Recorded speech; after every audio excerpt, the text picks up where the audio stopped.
Alright folks, in this video I want to talk about the winter depression, and this is actually a very real thing, especially when you're living in Germany or like most of the other like northern European countries, because the daylight very heavily decreases in winters.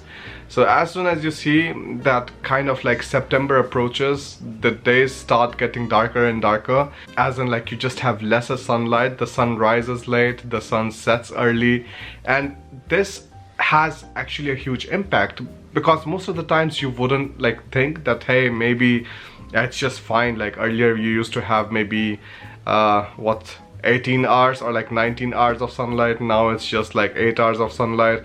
It's not such a big problem, but over the course of a few months it does become a problem. And if you talk about this seasonal affective disorder and you just like read a bit more about it, this is actually a real thing. A lot of people suffer from it, and this is why it is really important to understand that if you're feeling down or if you're feeling some kind of like low energy, especially in winters or the autumn season, this is completely normal. It happens to a lot of people, and a lot less actually admit that. This sucks. I think I was talking to somebody previously, and he told me that the number one reason why he went back from Europe was because he could not handle the European winters.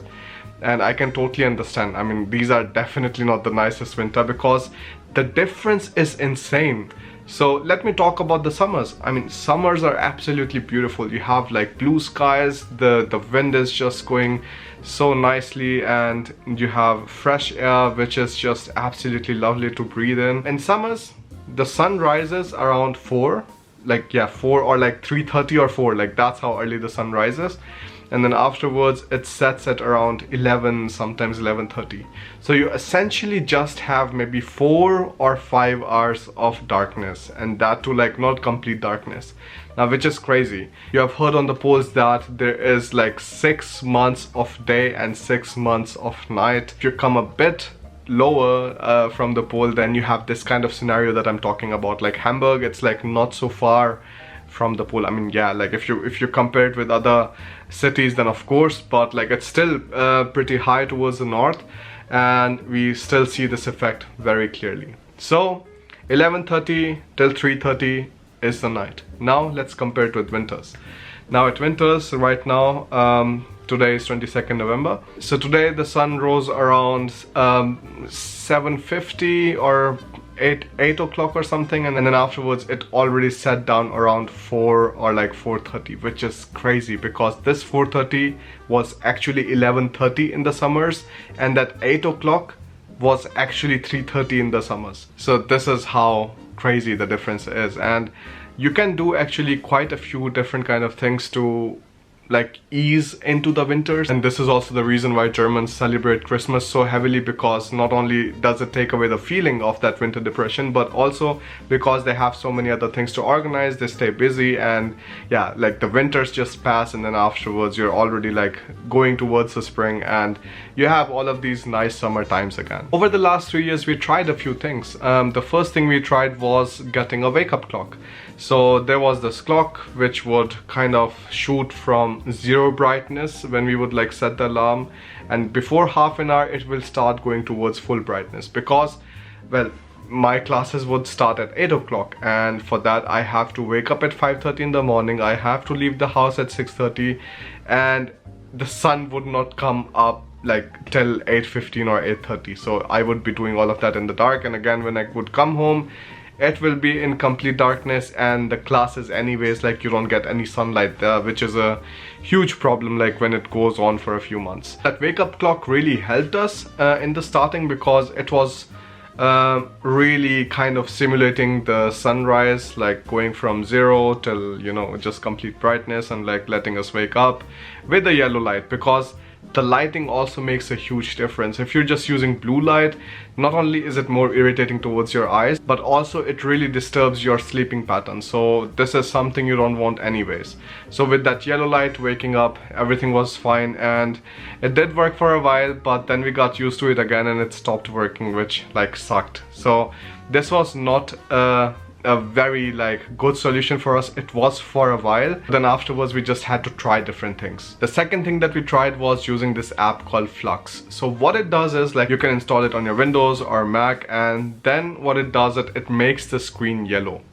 So when it makes the screen yellow, not only are you able to again have this feeling of like yellow sunlight, it also like feels easier on your eyes. You can sleep nicely and you can then wake up again nicely. It also really helps when you're, you know, working late at night, and then it just reduces the strain on your eyes. So in any case, if you want to do this light therapy or if you don't want to do this, I think having this app really makes a huge difference, and I generally use it quite a lot, and it has helped me out so far. I mean, my glasses, even like they have a yellow tint on them, then afterwards you have this yellow screen again, so it's like rather more comfortable for me. Then the third thing, in winters, you know, it's like gray outside, it's raining, it's cold, and it's just a horrible feeling, but do not avoid on going out.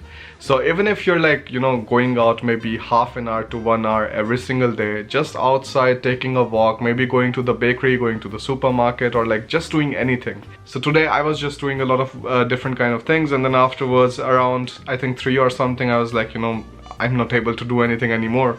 What should I do? So I just put on my clothes, went outside, took a walk for an hour, and then afterwards came back and then started working on my stuff again. And it definitely helped out. It takes you away from that mindset that you're feeling kind of stuck and maybe down or something.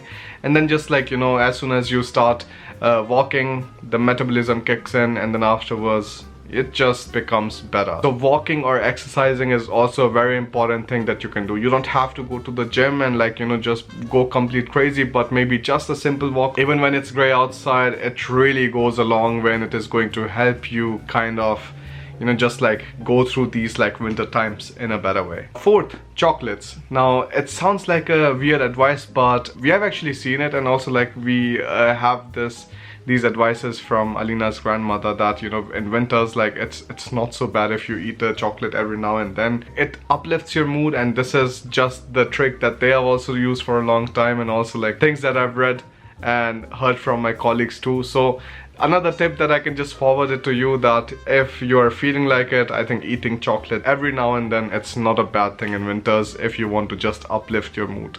Fifth, taking care of your eating cycles. And this is a major one, because most of the students, like we anyways, like, you know, we don't have any kind of eating cycle because we are not at home. Our mother is not telling us when to eat, when to cook, or anything like that. We can eat whenever we feel like it, whenever we are hungry. So like in the morning, if we don't want to eat, we don't eat. In the lunch, if we don't want to eat, it's fine. And then afterwards we will just do one meal in a day, which is going to be the dinner, and that too could be a doner or could be some pasta or something. So this might be actually screwing up with your entire, you know, eating cycle, and which is not so nice.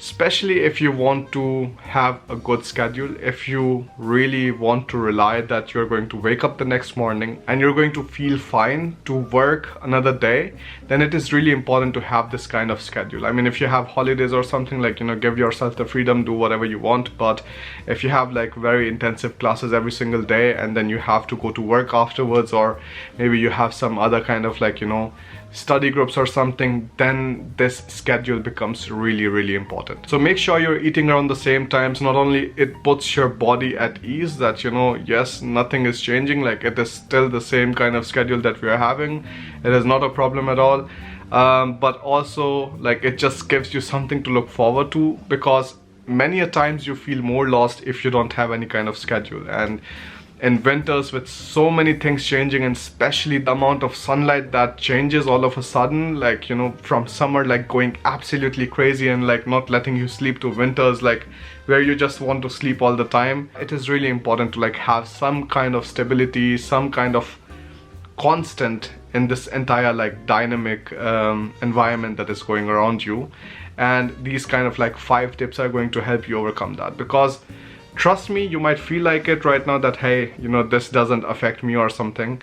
But if you're feeling low, and if you feel low just because it is winter, or like maybe, you know, like winter has started, or like after September or something, then maybe you should think about it. Maybe you should like try to implement some of these tips. Another thing that I can highly recommend is that if you're feeling a bit too low or something, always try to go to your university psychologist.